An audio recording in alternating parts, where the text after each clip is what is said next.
Olá, boa tarde. Segunda-feira, 29 de agosto, dia de pronunciamento da presidente afastada Dilma Rousseff no Senado Federal.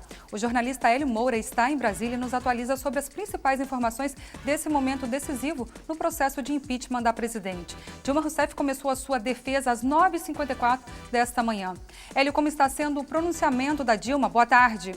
Boa tarde, Darcy. O jornalismo da Novo Tempo está aqui acompanhando esse processo de julgamento do impeachment. A gente já está aqui desde antes do início. A gente acompanhou os 3 dias de interrogatórios das testemunhas. E agora os senadores já ouvem a presidente Dilma esta segunda-feira, num dia bastante aguardado. A presidente apresentou primeiro o pronunciamento dela, o discurso, no qual ela realmente ressaltou algumas características mais do âmbito emotivo, mais emocional. Falou sobre sua função como mãe, como avó, lembrou os anos de tortura durante o regime militar, ressaltando que nunca traiu os ideais e também nunca traiu os companheiros e nem trai aqueles que lutam ao lado dela. Ela disse que trouxe isso também para a vida pública como presidente da República. Bom, e agora a gente aguarda para ver como é que continua esse processo todo, lembrando que amanhã os senadores começam a decisão final pela manutenção ou pela perda do mandato da presidente Dilma. O mais importante é que posso olhar para mim mesma e ver a face de alguém que, mesmo marcada pelo tempo, tem forças para defender suas ideias e seus direitos. Você vai ver a cobertura completa sobre essa segunda-feira, às 7h no Jornal da Novo Tempo. E para evitar confrontos, o governo federal teve que erguer um muro de metal na cidade. Veja só. Brasília, a sede do poder no Brasil, se prepara às vésperas de registrar mais um capítulo decisivo da história do país. A capital, desenhada para abrigar os mais valiosos símbolos da democracia nacional, inundada pelo espectro de liberdade e um lembrete contínuo da unidade fundamental para tornar um país forte, hoje está dividida, literalmente. Um muro de metal separa os campos da batalha ideológico-partidária que é travada no território nacional com muito mais força desde a reeleição de Dilma Rousseff em 2014. De um lado, brasileiros que não aceitam a abertura do processo contra a presidente, que marcou a 4ª vitória seguida da esquerda para o comando do país. Agora, do outro, brasileiros que não aceitam que Dilma Rousseff siga como chefe do governo e fazem pressão pela retirada dela do comando. O Muro de Brasília não é novidade aqui, onde manifestantes foram separados por ordem do governo do Distrito Federal pela primeira vez em 17 de abril, um domingo atípico para os deputados que trabalharam para autorizar a abertura do processo que chega ao fim contra Dilma Rousseff nesta semana. A Secretaria de Segurança quer garantir que os grupos opostos não ultrapassem o limite da liberdade, mesmo que, para isso, a divisão política do país tenha que ganhar essa triste e rígida representação física que contrasta tanto com a arquitetura de uma cidade planejada para todos os brasileiros. 12h06, agora nós vamos para Esteio. A 39ª edição da Expo Inter foi aberta oficialmente no sábado. A expectativa é superar os números do ano passado, em que foram comercializados R$1 bilhão e 700 milhões de reais. Diferente dos outros anos, a Expo Inter foi aberta oficialmente já no primeiro dia, com a presença de 4 ministros, do governador José Ivo Sartori e autoridades. Eles ressaltaram o potencial do agronegócio no Brasil. Só no ano passado, o setor cresceu 13,6%. Já que nós queremos sair da crise e o agronegócio, a agricultura e a pecuária brasileira querem ajudar e irão ajudar a saída dessa crise, nós estamos olhando para cada um dos nossos mercados, para cada um dos compradores de fora e para tudo aquilo que nós produzimos aqui internamente, de dizer o seguinte: o que é que eu posso, como agricultor, fazer mais e melhor? O que eu posso contribuir mais na balança comercial brasileira? O que é que o Brasil faz que nós podemos ser mais participativos no mercado lá fora? No Rio Grande do Sul, a recuperação econômica começa pelo setor primário em todas as suas vertentes. O agro representa a metade do PIB estadual, diretamente, quase a metade, diretamente. E se for indiretamente, é mais do que isso. E suas consequências virtuosas se espalham por todos os setores da economia. O governo do Estado é parceiro do setor, entende que deve ajudá-lo com todos os meios à sua disposição. Mesmo com a crise, a expectativa é repetir os números do ano passado, quando o volume de negócios chegou a 1 bilhão e 700 milhões de reais. Um dos destaques da feira são os animais, que prometem alavancar os lucros. Neste ano, são 4.285 animais de argola e 2.087 rústicos para competições, comércio em leilões e remates. E a expectativa é boa. Este criador de Devon, que participou de todas as edições, vê a feira como excelente possibilidade de negócios. Como é um local, é uma vitrine, onde são expostos os animais melhores, toda a produção, o que tem de melhor de cada criador, ele traz aqui. Então acredito que os preços no mínimo se manterão e até faturamento também acredito que seja no mesmos moldes do ano passado e talvez até um pouco a mais, né? A Expo Inter é a maior feira a céu aberto da América Latina e vai de 27 de agosto a 4 de setembro. Nestes 9 dias, são esperados cerca de 545 mil visitantes. E Cachoeira do Sul levou o melhor da ovinocultura para esteio. Veja na reportagem a dedicação dos criadores. Na Fazenda Lermen, a criação de ovinos começou no ano de 1970, com animais da raça Corredalho, com a finalidade de produzir um ovino de dupla aptidão para carne e para lã. Passados alguns anos, o Renato, que é da segunda geração de criadores da família, resolveu trocar o rebanho para a raça Texel, que é uma raça mais carniceira e de menos lã.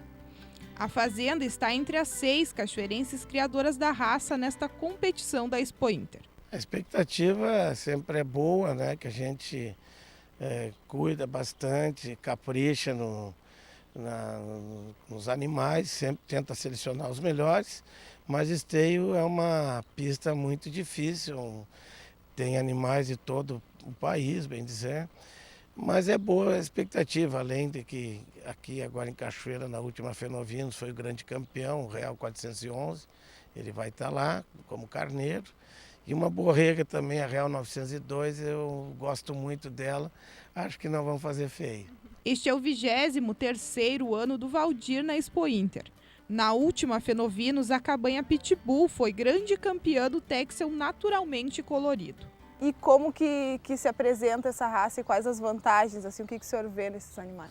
Os animais, um animal muito produtivo, de bastante carcaça de carne e coisa e tal. Então é uma raça, para mim, muito boa. Uma raça, para mim, das raças pioneiras do estado do Rio Grande do Sul. E o senhor vai para a Expo Inter, assim, e como que está a expectativa por premiação?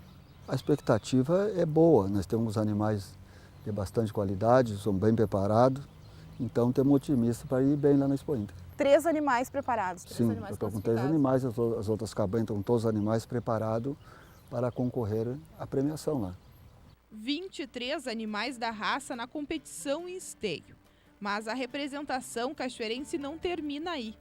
4 cabanhas levaram ovinos Hampshire, entre elas a cabanha Aroeira. O Hampshire, na minha propriedade, ela paga toda a despesa anual da agropecuária. E esse momento de expectativa, assim, pré? Olha, a gente participou já de várias exposições, tanto aqui quanto fora de Cachoeira também. Acredito que a cabanha Aroeira está num crescimento ascendente, tá? A gente está bastante satisfeito com os resultados. Poderia até estar melhor, mas acho que a genética que a gente hoje tem na cabanha já é muito importante a nível de Brasil, né? E acho que os animais que esse ano irão esteio são animais importantes dentro da raça, são animais com sangue até um pouco diferente, né? Um sangue aberto que abre para bastante cruzamentos.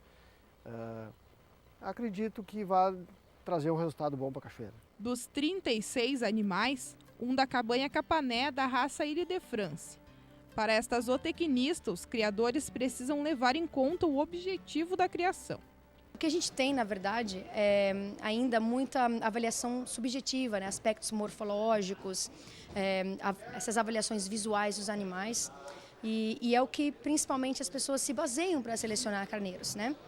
Muitos poucos dados são utilizados ou até não se acha, não se tem esses dados, né? Sobre o desempenho real desse carneiro em condições comerciais, né? Então, o que eu vejo aqui é um espaço muito grande entre o produtor de genética e o produtor comercial, né? São duas realidades diferentes. Então, o produtor de genética ele não está dentro da realidade do produtor comercial. Essa opinião pode servir de reflexão para quem visita a Expo Inter até o próximo dia 4, com ou sem objetivo de investimento. O que acontece também? O pessoal traz os bichos de fora e países como a Nova Zelândia, por exemplo, a gente não tem nenhuma avaliação visual desses animais, no sentido de trabalhar isso como melhoramento genético. A gente faz as avaliações estruturais, porque o carneiro tem que ter um casco bom, tem que ter um aprumo bom, mas posição de cabeça, essas coisas ninguém faz lá. E aí eles acabam trazendo esses bichos da Nova Zelândia, perdem, né, na exposição, ou colocam esses bichos em baias para, né, para mudar a aparência deles e não é o que, né, não é a finalidade desses bichos. Os julgamentos das 3 raças começaram nesta segunda e terminam na quarta-feira. Mas sabe que não é muito fácil, mas a gente sempre vai com esperança e com animais bons, então quem sabe vai ser um ano bom e vamos trazer mais alguns prêmios aí para a Cabanha. E o resultado, né? O resultado do dia a dia do homem do campo, o resultado do teu trabalho. Eu acho isso aí tudo é muito importante para todos, para a família da agropecuária e ao mesmo tempo para aquele cliente que pretende adquirir animais da cabanha, né? Sem contar que dá continuidade de um trabalho que começou ali com o teu pai, né? Exatamente. E esse é o mais importante. Como que é isso, que é poder mostrar para não só a Cachoeira do Sul, mas para todo o Rio Grande do Sul, né? Esse resultado. Isso é importante, essa continuidade do trabalho na agropecuária. Sim. E a ideia também é passar para minha filha isso aí, então vai de geração para geração. A disputa é muito forte lá, a gente vai sabendo que lá os animais são muito bons, todos os animais participam lá, todos os criadores estão bem preparados para ir na Expo Inter. Alto nível. Alto nível, para chegar na Expo Inter tem que chegar com animais de bastante genética e qualidade. E os preparativos nesses últimos meses, assim como que foram o trato com os animais? Não, os tratos é muita dedicação para chegar na Expo Inter, para estar com o animal preparado para campeonato, tem que estar dedicado 24 horas com animais. Representar o município para o senhor é um orgulho? Mas para mim é um orgulho bem grande chegar lá na Expo Inter, representar a Cachoeira do Sul. É uma satisfação muito grande.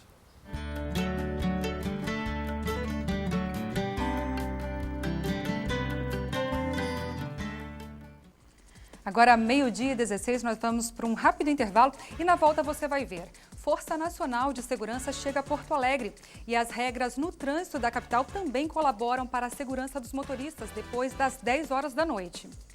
Sempre que o relógio marcar 10 horas da noite, o motorista não precisa mais parar na sinaleira. A regra vale desde junho, mas parece que tem gente que ainda não sabe disso.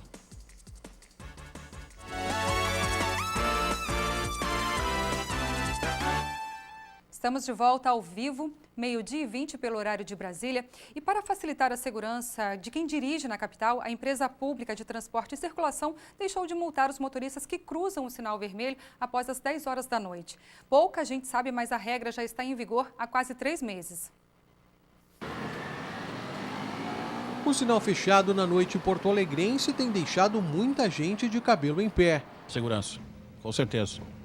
Segurança está péssima, aí não temos segurança em lugar nenhum. Não dá nem para parar, né? Tem que ficar olhando lá atrás, até o sinal está fechado, vai devagarinho. Com o aumento nos índices de violência, a cidade vive um de seus piores momentos. Para tentar diminuir pelo menos a vulnerabilidade à noite, a IPTC decidiu não multar o motorista que cruzar o sinal vermelho. A sugestão veio da Câmara de Vereadores. Sempre que o relógio marcar 10 horas da noite, o motorista não precisa mais parar na sinaleira. A regra vale desde junho, mas parece que tem gente que ainda não sabe disso. Para mim é novidade, eu sabia que era depois da meia-noite, que não precisava parar. Né? Até melhor, porque não tem segurança, né? Eu já tinha visto a informação, mas ainda não tô tão confiante para passar. Isso aí é nova para mim. Isso tu acha bom ou ruim? Eu acho bom. Eu acho bom, que é perigoso, né? E só tem que dar uma seguradinha e pra ver se não vem nada e vai de embora. Ou seja, com atenção. Foi por falta dela que um acidente na madrugada desta quarta-feira na Avenida Ipiranga quase vitimou 2 motoristas. Um deles não prestou atenção ao passar o sinal vermelho. Para que episódios assim não se repitam, a IPTC pede cautela na hora de furar o sinal. Tenham cautela, veja a questão da segurança, a questão da velocidade e provavelmente, se tiver um agente no local, ele não será autuado, porque o agente vai avaliar essa questão da segurança. A regra para o sinal vermelho vale até às 6 horas da manhã, mas quem for flagrado furando a sinaleira em alta velocidade vai ser autuado. A multa é de quase R$200, mais 7 pontos na carteira. E para compor a segurança na capital gaúcha, chegou ontem à cidade a Força Nacional de Segurança. Veja no Giro de Notícias.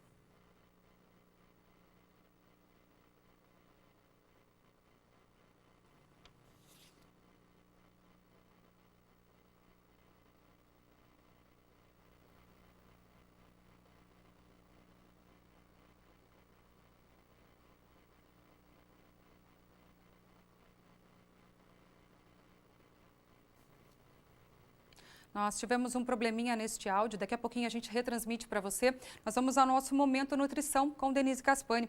Hoje a nossa nutricionista faz um apelo aos pais e responsáveis pelas crianças para terem um ambiente emagrecedor dentro de casa. Entenda melhor.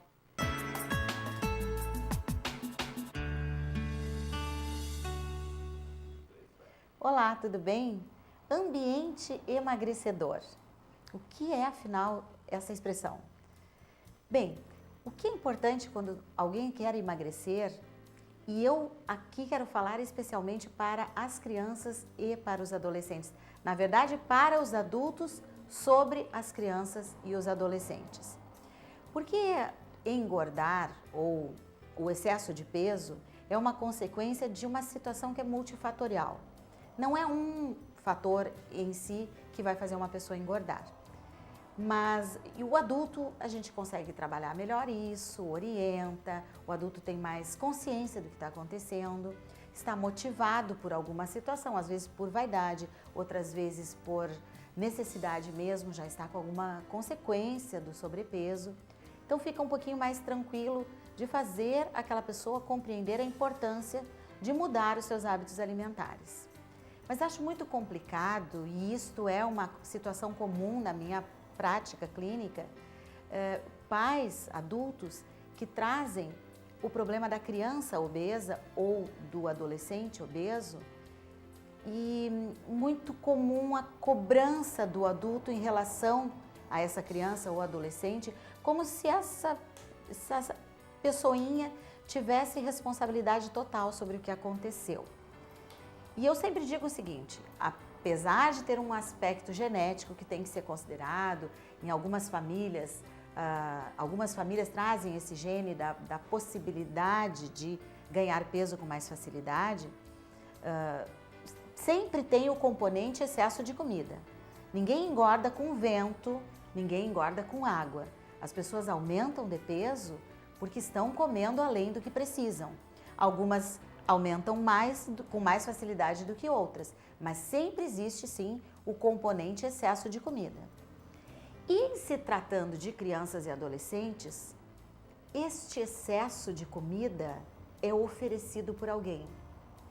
Qual é a criança que com 1 ano de idade come o tempo todo por livre e espontânea vontade? Essa comida está disponível, é ofertada, é permitido. Eu acho muito complicado, mas ao mesmo tempo é essencial que a gente aborde esse assunto para analisarmos a nossa responsabilidade como adultos. Nós vivemos num mundo onde a oferta e a publicidade de alimentos para a infância, para essa faixa etária, é muito agressiva. Eles são muito vulneráveis, até porque, além de serem imaturos, e tem pouca idade para poder decidir sobre isso, também a questão da influência do grupo, né? Na adolescência isso é muito presente. O que o grupo come é o que eu vou comer, o que o meu pai e a minha mãe disse não tem tanta importância assim. Importa o que o meu colega faz e fala, né? E a publicidade explora muito bem isso, com muita competência. E nós, profissionais de saúde, ficamos no outro lado tentando corrigir essas distorções e avisar, alertar os adultos da importância desse controle, de colocar limites e dizer, não é hora de comer. Não comprar comida em excesso, selecionar melhor os alimentos que vão estar dentro da geladeira e do armário, não deixar à disposição dessas crianças e desses adolescentes aqueles alimentos que nós sabemos que não são tão saudáveis. E principalmente, né, dar o exemplo. Eu não posso exigir que os meus filhos comam frutas, verduras e legumes se eu não faço isso. Eu sempre digo que o que mais ensina não é o conselho, mas o exemplo. E é isso que nós temos que fazer. E é isso que eu relaciono com um ambiente emagrecedor. A comida disponível dentro de casa deve ser aquela que é necessária e que é saudável.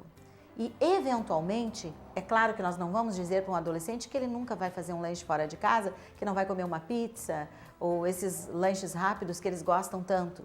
Mas isso eles fazem quando eles estão junto com os amigos, se tiverem dinheiro. Então, o adulto tem que se lembrar que ele vai comer se tiver dinheiro, dependendo do quanto nós disponibilizarmos, é o que eles vão usar. Então, o limite se dá também dessa forma, né? O quanto de mesada nós vamos dar, cobrar deles e conversar com eles, dialogar, explicar que isso não é tão saudável, que deve ser consumido numa frequência menor, que não deve ser todos os dias, numa quantidade pequena.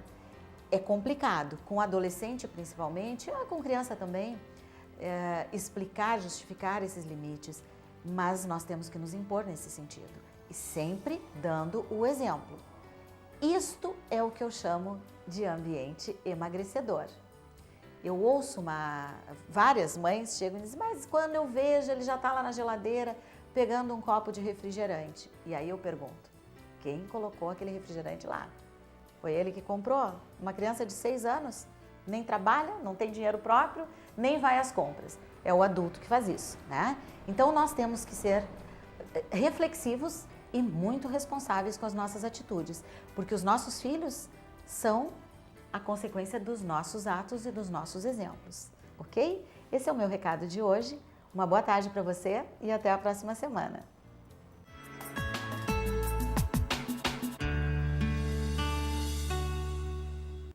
Como muito bem disse a Denise, além do limite do exemplo, é necessário oferecer produtos saudáveis, como frutas, legumes e verduras para os pequenos, não é?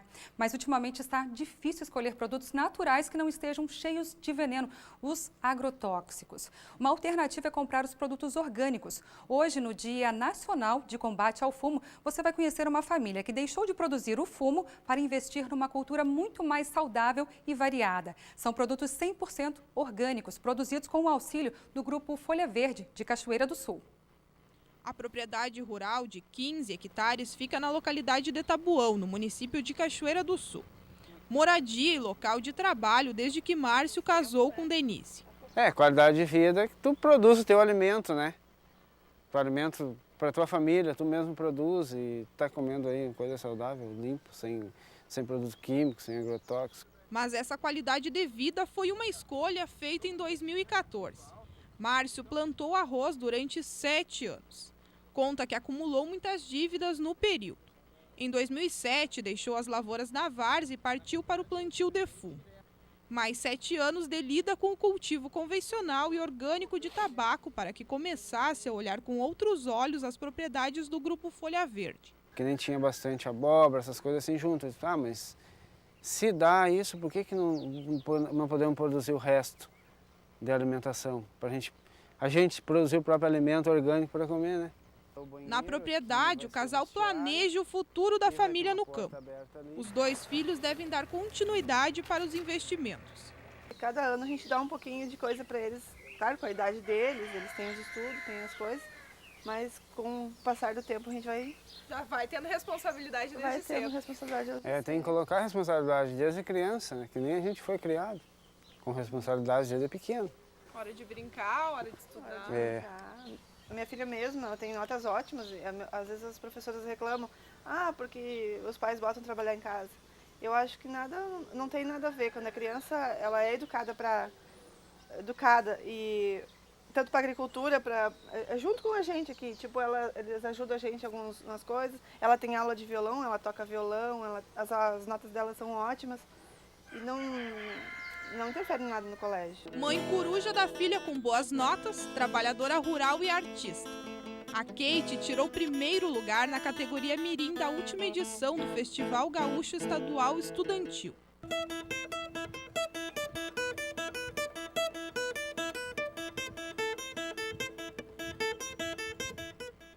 A família conta com a ajuda técnica dos profissionais da Emater. O engenheiro agrônomo e chefe do escritório no município auxilia sempre que uma nova ideia de investimento surge.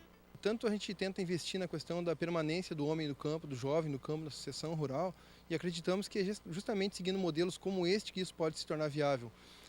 A família do Márcio está justamente na diversificação e agora com a agroindústria saindo até o final do ano, né, mostrando que existe a possibilidade de agregação de valor, principalmente isso, porque hoje em dia o ritmo na cidade está muito corrido, as pessoas estão com tempo escasso para tudo, né, e eles estão conseguindo diversificar quando uma coisa não vai bem, outra vai, e assim vai equilibrando, e também vão agregar valor atendendo uma necessidade da população, que é de pegar produtos mais processados e semi-processados, e ao mesmo tempo agregando essa mão de obra aqui de fora, né, agregando valor ao produto aqui de fora, atendendo melhor a cidade e ao mesmo tempo fazendo com que a família tenha uma melhor qualidade de vida. Com a reforma em andamento, as primeiras máquinas que chegam precisam ficar guardadas no galpão. Com orgulho, Márcio mostra o batedor de melado e revela um segredo da construção. Esse melado eu fiz para usar na massa para fazer a fornalha, que o açúcar não deixa trincar a massa. Eu te confesso que a gente aprende muito mais com o agricultor do que ensina, porque o conhecimento que eles têm da terra e como a forma de produzir é um conhecimento que já vem de geração para geração. Então eu posso dizer que é uma interação. A extensão rural, na verdade, ela é uma interação. É um tipo de conhecimento que a gente traz como técnicos, né? E interagindo junto com a família dos agricultores para tentar buscar a melhor alternativa para aquele caso a caso. Nos 15 hectares, a família planta cana-de-açúcar, milho, amendoim, hortaliças e ainda cria gado de leite e peixes. Com a diversificação, o produtor conta que os dias são bem mais tranquilos. Mas o risco de perdas é bem menor. Que nem o peixe mesmo, temporal, não tem como perder, né, em temporal.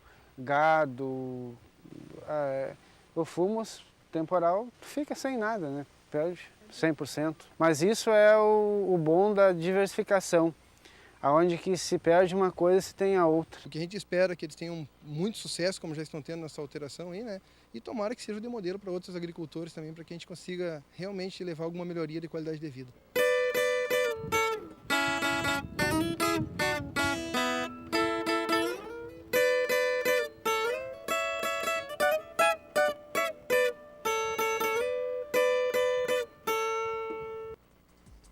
E a seguir, um alerta para o Rio Grande do Sul. Uma pesquisa aponta que o estado lidera o ranking de consumo de bebidas alcoólicas entre os jovens.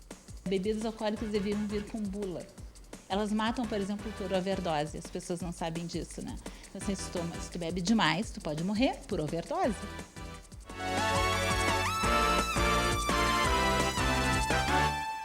Estamos de volta ao vivo, 12h39 pelo horário de Brasília. E agora sim vamos ver o giro de notícias. Para compor a segurança na capital gaúcha, chegou ontem a Força Nacional de Segurança na cidade. Veja só. 120 servidores da Força Nacional de Segurança chegaram na tarde de domingo à capital Porto Alegre. Os servidores vão trabalhar de 8 a 9 horas por dia. Do início da manhã até o final da tarde, nas abordagens policiais em barreiras, no eixo onde há fluxo de veículos, inclusive roubados, próximos a escolas e comércios. Ainda não está definido até quando a Força Nacional atuará na capital. De acordo com o comandante-geral da Brigada Militar, Coronel Alfeu Freitas, a Força Nacional vai reforçar a Operação Avante, que já é realizada desde janeiro para combater a criminalidade. O reforço será lançado oficialmente às 6 da manhã de terça-feira na Academia de Polícia Militar. A Polícia Rodoviária Federal, em ação conjunta com a Polícia Civil, Brigada Militar e Ministério do Trabalho, prendeu 2 irmãos que mantinham mais de 20 pessoas sob condição semelhante à de escravo. A prisão aconteceu na noite da última quarta-feira na BR-386, em Lajeado. No início da manhã do mesmo dia, a PRF recebeu denúncia de que dezenas de pessoas estavam sendo obrigadas a viver em situações precárias dentro do compartimento de carga de um caminhão. À noite, o veículo ficava em um posto de combustíveis abandonado, localizado no quilômetro 341 da rodovia. A partir desta informação, os policiais passaram a colher inúmeros outros dados durante o dia, culminando com as prisões.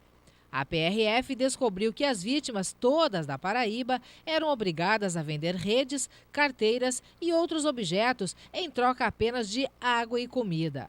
Constatou ainda que quando os trabalhadores não tinham sucesso nas vendas, eram espancados e presos em uma cela improvisada dentro do mesmo caminhão em que residiam. Um absurdo, desumano. Bom, o Rio Grande do Sul é o estado onde os jovens mais consomem bebidas alcoólicas. Essa e outras informações que preocupam especialistas estão numa pesquisa do IBGE sobre a saúde escolar. Nesta escola de ensino médio de Porto Alegre, os alunos confirmam que é comum o uso de álcool e cigarro entre os colegas. As pessoas usam isso bastante, especialmente em festa. É uma coisa bem normal, eu diria. A gente vê bastante, eu particularmente eu vejo bastante, até uso, para ser sincera. E é só olhar em volta que o cigarro aparece. A Pesquisa Nacional de Saúde do Escolar do IBGE mostra que o Rio Grande do Sul é destaque negativo no uso dessa substância entre os adolescentes. 26,4% dos estudantes gaúchos do 9º ano do ensino fundamental já experimentaram o produto alguma vez. Porto Alegre é a segunda capital em uso regular do cigarro entre esses jovens, atrás apenas de Boa Vista, em Roraima. Já em relação à bebida alcoólica, o Rio Grande do Sul fica na frente dos outros estados. 68% dos alunos do 9º ano afirmam já ter consumido, e para 34% a bebida é um hábito. Aparentemente nada tem sido feito para mudar em relação a isso, né? Talvez a gente tenha uma cultura que seja muito facilitadora ou muito que não se preocupe muito com isso. Eu não vejo muito problema nisso. Mas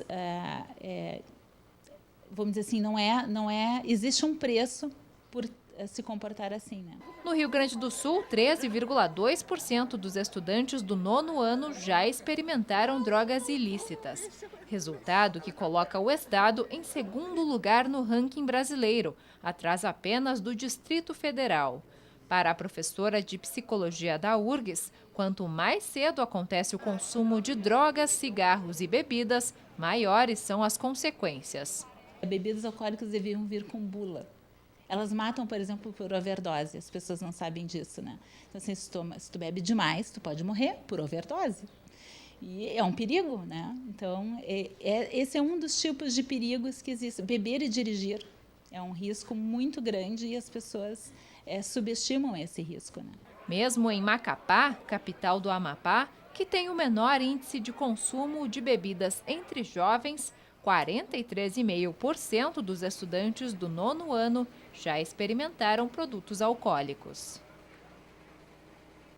No bloco anterior, você conheceu a família do Orgânicos Menezes. Eles saíram da plantação de fumo para uma agricultura muito mais saudável. Hoje, Dia Nacional de Combate ao Fumo, você vai ver uma entrevista sobre os perigos à saúde do fumante. É com o pneumologista Osmar Tesch. Veja só. Doutor, o cigarro é realmente o grande vilão das doenças pulmonares? Eu diria que tu tens total razão quanto a isso, né? O cigarro, ele é muito agressivo em termos de doenças respiratórias. Não só doenças respiratórias, né? Nós sabemos que várias outras coisas o cigarro acarreta complicações importantes. Eu tenho sempre dito, toda vez que eu faço alguma palestra a respeito de tabagismo, principalmente em escolas, eu costumo dizer que de cada 10 pessoas que morrem e que fuma, 9 delas morrem por alguma doença relacionada ao tabagismo. Essa outra que morre por outra coisa, porque ou caiu o avião, ou foi atropelada, senão também vai morrer por causa disso. Ou seja, todas as pessoas que fumam têm alguma doença correspondente ao seu hábito de fumar. Tá, a gente nota que às vezes por curtição, a juventude principalmente, vou provar, mas não vou viciar, e acaba se viciando. E por que é tão difícil abandonar o vício? É difícil porque, como tu disseste, que é um vício, realmente assim, é um vício porque o cigarro tem alguns componentes, principalmente a nicotina, que induzem a pessoa ao vício. E aí vem uma pergunta que talvez tu pudesse me fazer depois, eu já vou te responder antes, que o homem e a mulher, os dois se viciam. Agora sim, quem é mais viciado, quem é mais suscetível ao vício pela nicotina é a mulher. Então a mulher tem muito mais dificuldade em parar de fumar do que o homem. Isso é uma coisa importante. Por quê, doutor? Porque a mulher tem algumas características que a nicotina vicia ela com mais facilidade. Ela tem, então, muito mais dificuldade de tirar. Quanto a isso que tu falaste da juventude, isso realmente é verdade. Muitas vezes se começa a fumar porque eu vi o meu amiguinho fumando, então é uma moda. Acho até que isso mudou um pouquinho. Eu me lembro, assim, quando eu era adolescente, eu me lembro, isso era bonito isso aí. O meu pai um dia me chamou, eu tinha 13, 14 anos, e me disse assim: meu filho, eu fiquei sabendo, um passarinho me contou que tu estás fumando. Mas ele falou isso com um misto de satisfação, sabe? Ele me falou isso porque eu estudava num colégio em Porto Alegre, um colégio batista, que se descobrissem que eu fumava, eu ia expulso do colégio. Naquela época isso era assim, eu não sei se isso é hoje, até hoje. Mas meu pai me falou por isso, mas assim, um misto também de meu filho é macho, então ele está fumando, entende? Então havia esse tipo de coisa. Hoje está um pouquinho diferente. A afirmação da masculinidade. Com certeza, hoje está um pouquinho diferente. Eu tenho 2 filhos, que nenhum deles fumou, até por realmente não se ter mais esse tipo de coisa. Agora, se começa muitas vezes por bobagem, por brincadeira, e quando se vê, a pessoa está viciada e depois tem muita dificuldade realmente de parar de fumar. A gente percebe o avanço tecnológico na nossa sociedade em geral, né? Na indústria tabagista não é diferente. Por que tem ainda tantas substâncias cancerígenas no cigarro, que prejudica tanto o ser humano? Agora tu me faz uma pergunta que é difícil responder. Por que tem tantas? Eu não tenho como provar determinadas coisas, mas às vezes até tem coisas que são feitas até para que realmente as pessoas se viciem. Para que haja o vício, para que haja fomentando a indústria. Com certeza. Infelizmente, isso existe, a raça humana, né? Infelizmente, a raça humana, a gente tem coisas que nos chocam, né? Pois é. Doutor, e as pessoas, assim, elas têm consciência do mal que o cigarro traz? Tá, isso é uma pergunta muito importante que fizeste. Volto aos meus 13, 14 anos. Quando o meu pai, de repente, assim, para ele era um orgulho, o filho dele está fumando.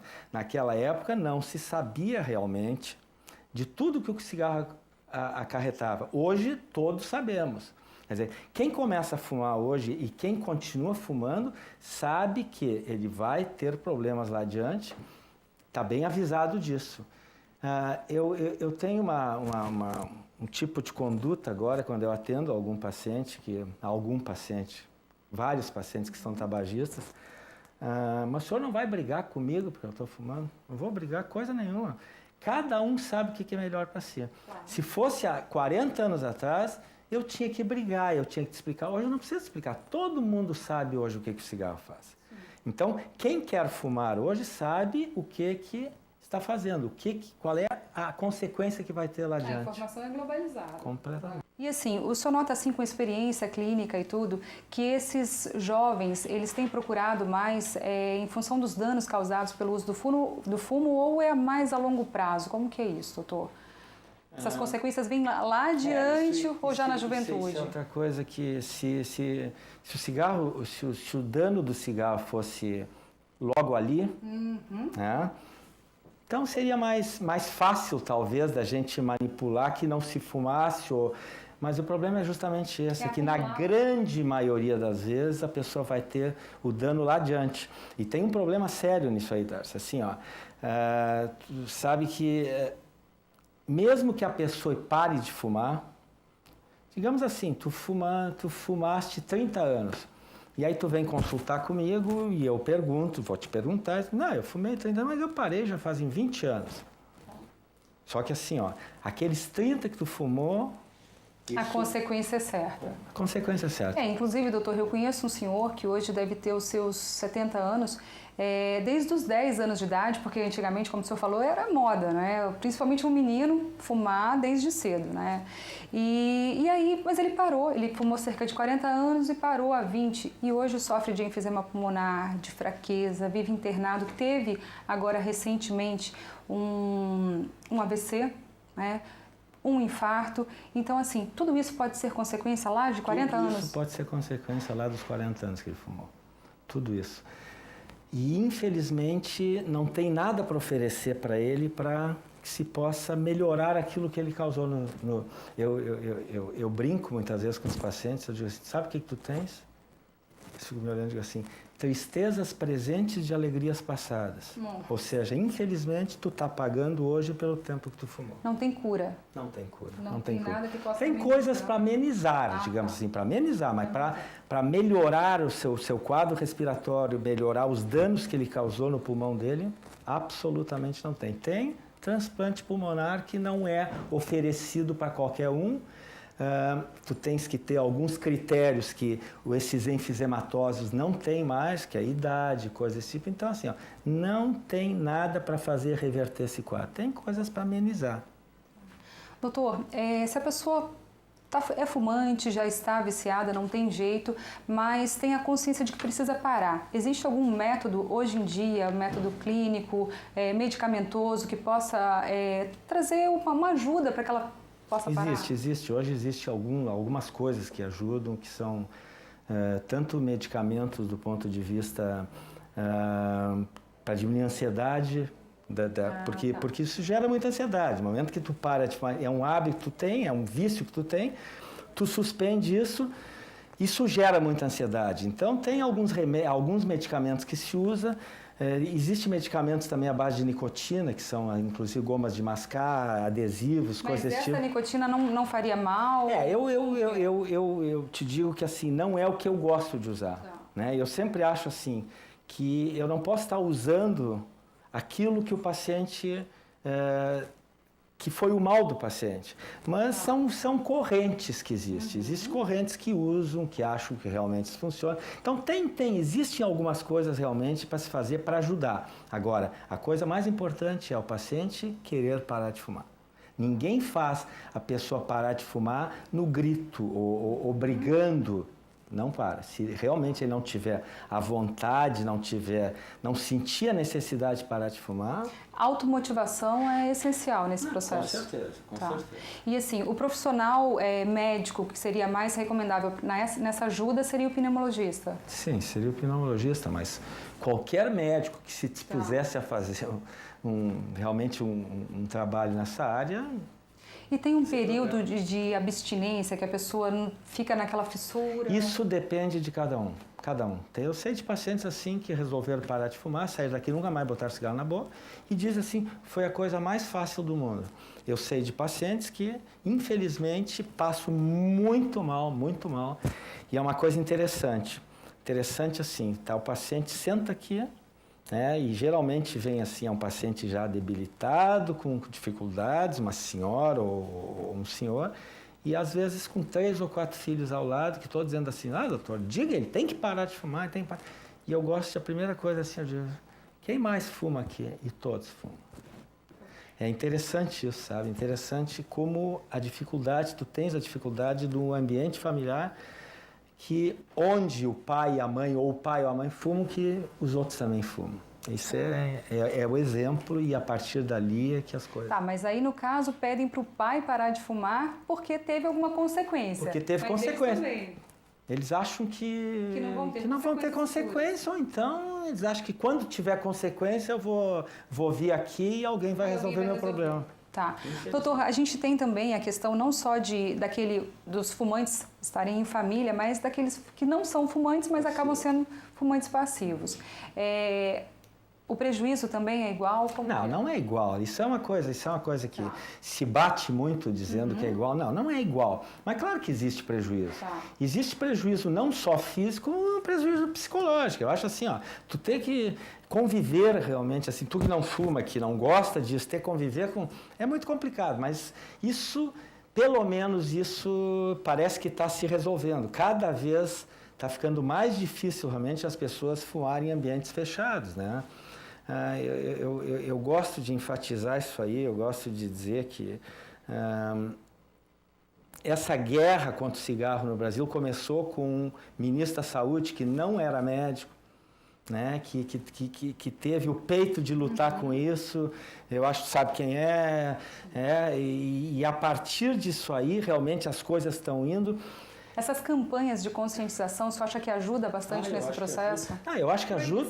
Também, eu acho que ajuda porque até te digo assim, eu acho que realmente assim, está se fumando menos. Está se fumando menos. Infelizmente, não do modo como se deveria, mas está se fumando menos. Eu gosto muito de fazer aventuras, caminhadas, corridas, né? E tem uma região aqui por perto, que é a Quarta Colônia, que é muito lindo, muito lindo. Mas tem uma época do ano que eu tenho pavor de fazer coisa lá. É bem a época que ou o fumo tá no auge do fumo concentrado, ou então quando ele começa a ficar amarelo, então fica muito feia aquela região toda. E fora aquilo da gente saber que em vez de estarem plantando comida, plantando alimentos, uma coisa saudável, está se plantando fumo, que além do prejuízo que vai ter depois, é o prejuízo que tem de quem trabalha com isso, que é com agrotóxico, isso aquilo que se usa muito, né, nesse tipo de cultura. Bom, o senhor está falando do agrotóxico. O senhor passou para nós aqui, eu quero até mostrar as substâncias. Tem mais de 4.000 substâncias, não é mesmo, doutor? Eu gostaria que o senhor falasse um pouquinho delas para nós, né? Quando você fuma, inala cerca de 4.000 substâncias químicas. É muita coisa. É muita coisa. Tem as mais importantes aqui, quer dizer, cianureto, acetona, verdade, tem metanol, acetona acetona que a gente tira esmalte. Acetona, arsênico, cádmio, butano, monóxido de carbono, tem de tudo, tem de tudo. É uma bomba realmente, infelizmente, né? Infelizmente. Bom, doutor, só deixaria alguma dica para quem está nos assistindo, para que possa ter essa consciência, ou para que possa procurar, ou se prevenir, tipo, olha, eu não vou provar para que eu não possa me viciar, porque desconfia, né, de que, é vício, eu não vou me viciar, né? Ou então, de procurar ajuda efetiva para que saia desse vício? Eu acho importante isso que vocês estão fazendo, quer dizer, é uma coisa de utilidade pública importante, né? A gente sabe que é uma coisa de saúde pública muito importante. E eu gosto sempre de lembrar assim, porque uma das coisas que as pessoas que fumam falam muitas vezes, dizendo assim, mas meu avô fumou até tal data e morreu de outra coisa. Eu lembro assim de uma pessoa que morreu, acho que deve fazer uns 3 anos agora, o arquiteto, aquele nosso arquiteto mais famoso, Niemeyer, né? E esse também, aqueles que sempre dizem assim, mas o Niemeyer, até os 103 anos ele foi e fumou. Eu digo que, de repente, talvez ele tivesse ido aos 110 anos, né? E talvez tivesse um final de vida muito melhor do que ele teve. Exatamente. Né? Então, eu acho que esse seria o recado esse aí. Tá certo, doutor. Muito obrigada. Tá bom, obrigado.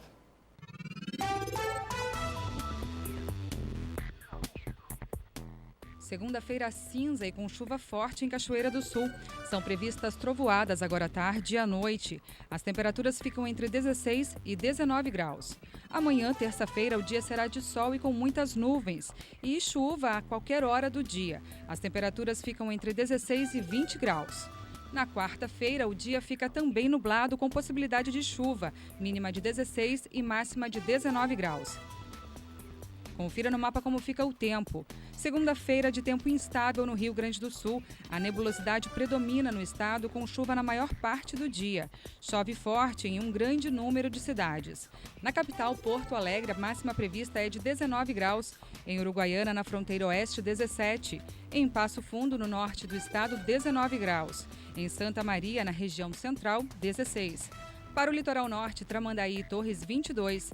Em Pelotas e Rio Grande, no sul do estado, 17 graus.